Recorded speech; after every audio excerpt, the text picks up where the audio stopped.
bizim sağlıqlı şəkildə kilo verməmiz üçün önəmli olan faktorlardan birisi bol maye qəbul eləyin deyirəm mən pasientlərimizə. Bəzi pasientlərimiz deyir ki, doktor, mən su alışqanlığım yoxdur. Yəni su içməyi çox sevmirəm.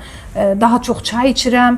Yaşlı insanlar deyir, daha çox çay içirəm və ya gənclər deyir ki, kahve içirəm və ya yəni kofe içirəm, çay içirəm. Su əgər içmək kimi vərdişiniz yoxdursa, ki bu çox vacib bir şeydir su içmək.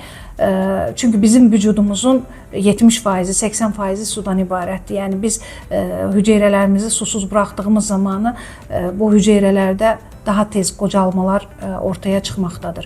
Əgər su vərdişiniz, su içmək kimi bir vərdişiniz yoxdursa, suyu əgər turş yeməkləri daha çox sevirsinizsə, limon sıxa bilərsiniz içərisinə və ya bir damcı bal ilə, az bir miqdar bal ilə tatlandırıb, yəni şirinləşdirib onu qəbul edə bilərsiniz.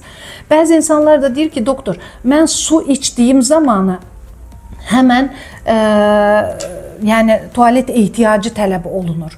Belə olan insanlarda əgər su içən kimi həmən tualetə getmək ehtiyacı olan insanların demək ki, vücudunda mineral defisiti var. Yəni mineral çatışmazlığı var. Bunlara diqqət etmək lazımdır. Belə olan insanlara tövsiyəm odur ki, birazcıq duzlu qidaları yanaşı olaraqdan istifadə etsinlər ki, çünki su bədəndə tutulması üçün duza ehtiyac var. Əgər biz duzlu qidalar yesək, ona görə bədənimiz o suyu xaric eləmədən bədəndə bir müddət saxlaya bilər. Təbii ki, duz önəmlidir, amma təzyiq problemi olan insanların çox fazla duzlu qidalar qəbul etməyə tövsiyə olunmur. Çünki duz təzyiqi qaldıran önəmli faktordur. Çünki bədəndə su yığılır və ödəm yaranır. Bunun fonunda da təzyiq arta bilər. Yəni su diyetinə başlamaq istəyən insanlar mütləq və mütləq mineral səviyyələrinə baxdıraraqdan, vitamin, mineral səviyyələrinə baxdıraraqdan su diyeti eləyə bilərlər.